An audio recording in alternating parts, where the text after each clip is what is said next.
Hi everyone, you reached Chronicles of the Gray Hair Diva. If this is your first time, welcome. If not, welcome back. For all of you out there, hit that subscribe button and the notification bell so that every time I upload a video, you will be notified. Hit the like button, chat with me in the comments, and when I get an opportunity, I will chat back. And share my video with your friends and family so that they can come to my channel and get to know me also. I'm here today with a quick video, my recap on the Real Housewives of Salt Lake City. Now listen, if you want me to do these recaps live, let me know, chat with me in the comments, and then I'll make my decision based upon how many of you really want to talk about this particular Housewives series live. So my recap is this. Do you think, one, that this show is going to do well without Mary Cosby? Now listen, very controversial castmate. She's no longer on the series, but you know, controversy, scandal, it kind of what makes a lot of these reality shows. So do you think it's going to survive without her? I think it will. You know, I think we get used to the person when they're there, but we quickly forget about many of them if they happen to leave the franchise. It's like life goes on. So what did I think about this particular episode, the new season? You know, it was okay. A lot of them, when they start, it doesn't like pop off out the gate. But I will say this, Jenn Shah is just about as tone deaf as Erica Jane from the Real Housewives of Beverly Hills. So Jenn Shah pretty much is talking about this first episode. You know, for when they filmed this, it was her upcoming case, right? And she still was kind of professing her innocence. But we now know that she did plead guilty and she's kind of just waiting for her trial so that she can get her sentence.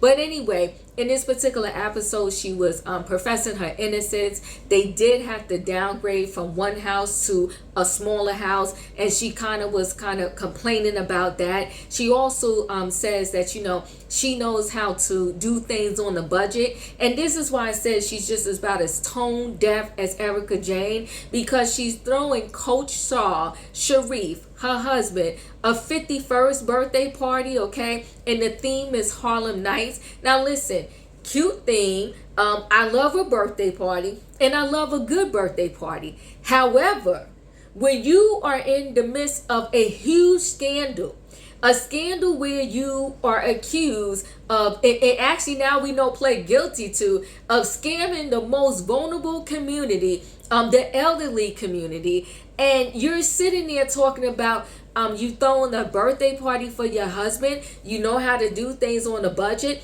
and you used to throwing these birthday parties in your house, and if you threw it in your house, it would have been something, you know, more extravagant than the house you threw it at. Now listen, your girlfriend is generous for letting you throw this party at her house, and in addition to that, her house was amazing. In addition to that, I thought she did an amazing job. But Jen, we all know that you're used to just throwing away cash, and the reason, and now we know the reason why you was just throwing away cash like that, because you know, when people don't have to work hard for the money and earn the money honestly, they, you know, they have no respect for the money. So that's why they would just freely spend $50,000 on one birthday party, or you know, buy $30,000 and $40,000 worth of clothes a month, because it doesn't make them any, never mind, because they didn't have to work hard for that money.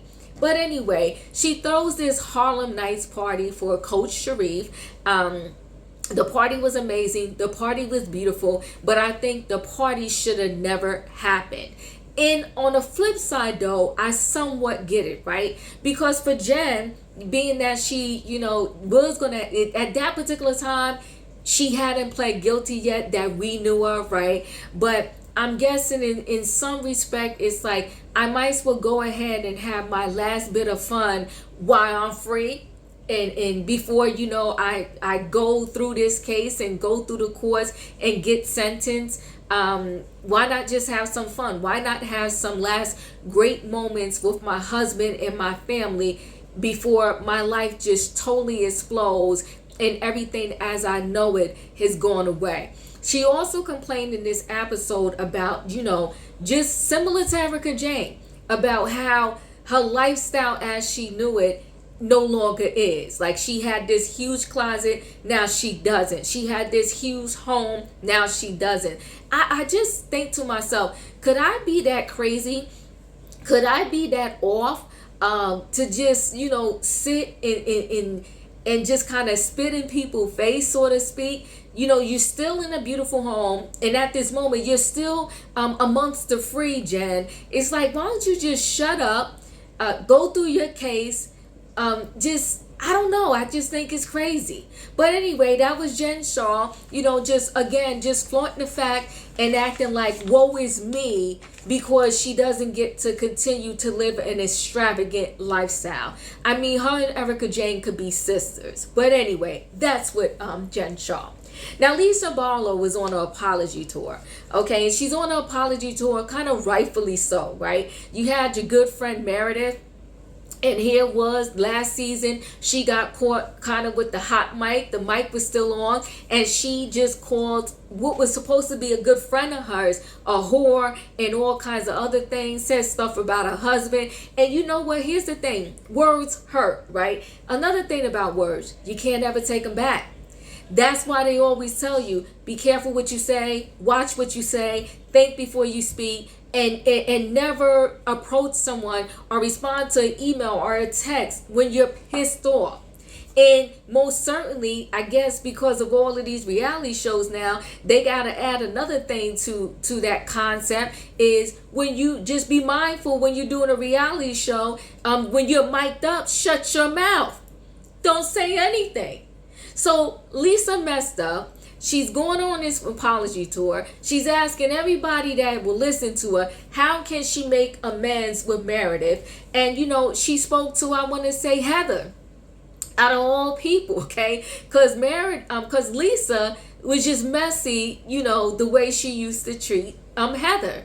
But anyway, she spoke to Heather. Heather was being a sweetheart. Heather pretty much said, listen, hopefully, if I kind of speak to Lisa, maybe she'll stop hating me so much, and maybe she'll stop talking about me so badly. Well, good luck with that, Heather, because I really think that Lisa is only speaking to you because she has no one else that will listen to her and really speak to her at the moment. So fine, Heather, you was being a good sport, and I think that's always a good thing to do.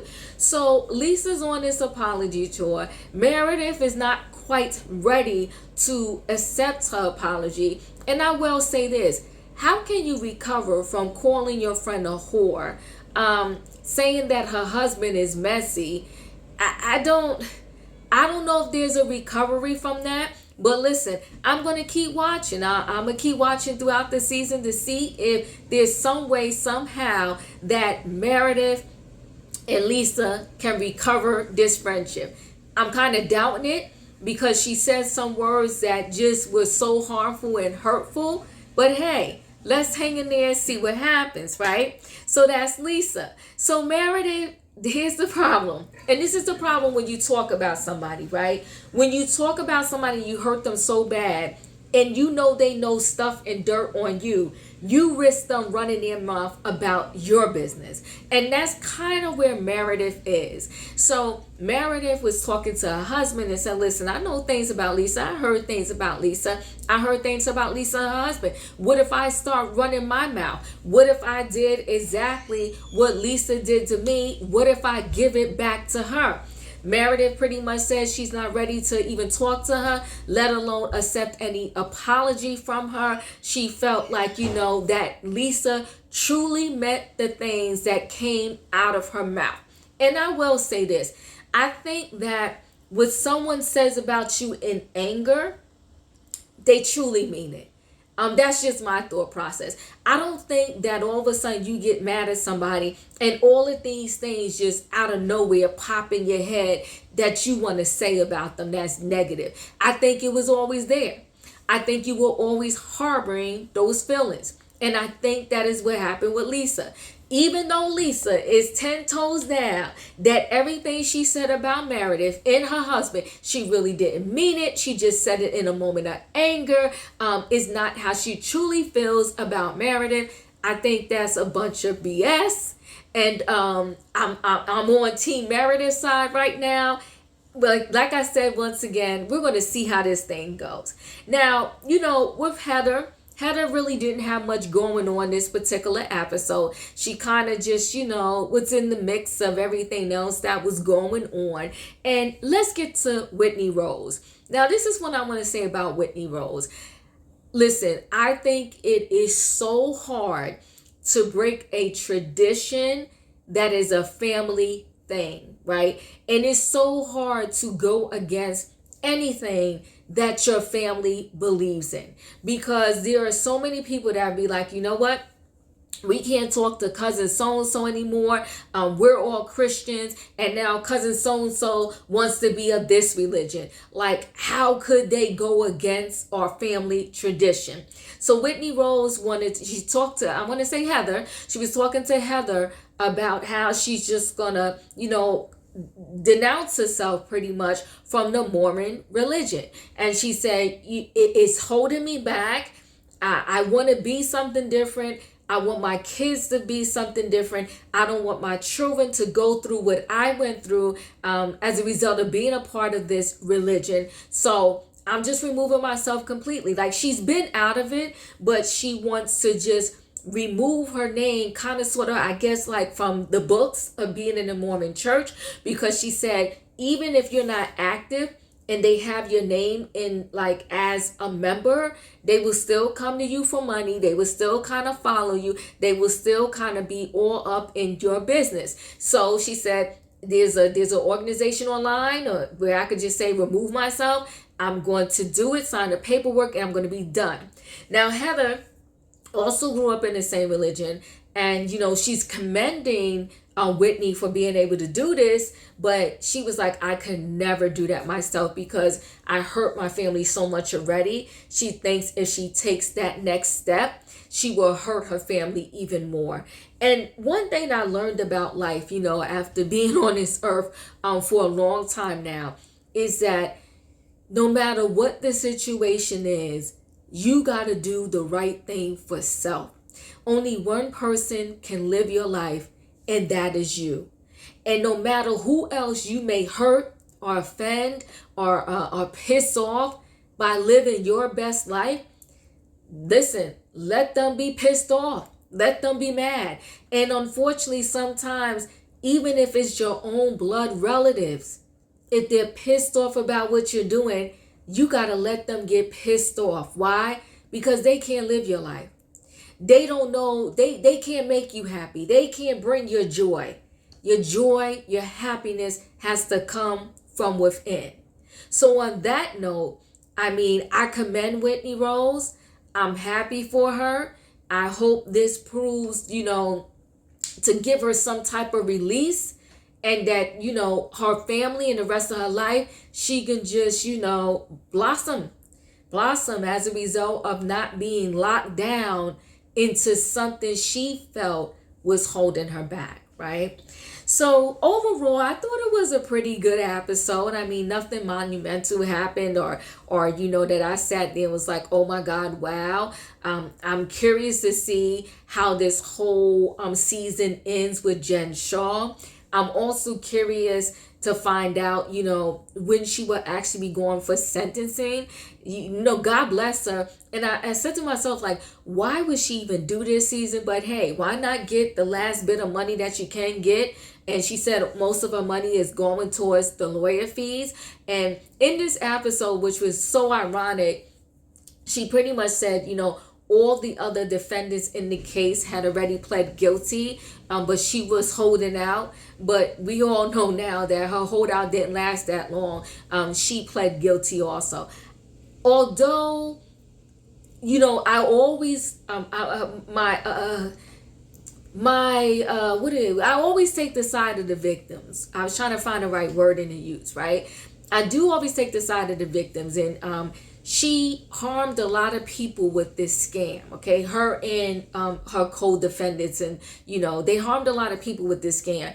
But I do hope, I don't know, it's going to be sad to see if she has to go to jail for like 20 or 30 years. But listen, time will tell. Let me know your thoughts in the comments. 1, do you want me to do these recaps live? 2, do you think this show is going to do well without Mary Cosby? 3, do you think Jenn Shah is just as crazy and as tone deaf as Erica Jane? You throwing your husband a Harlem Nights party, and you know what I forgot to mention? At the Harlem Nights party, Lisa did want to talk to Meredith. Meredith wasn't ready.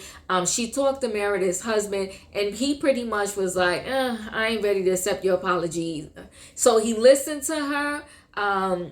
She tried to hug him, but he was like, pretty much like, nah, boo, you messed up. You hurt us. You hurt our family, and you could have potentially hurt my business. And guess what? I'm good. So anyway, guys, thanks for listening. Don't forget to hit that like button, and I'll see you on the next video.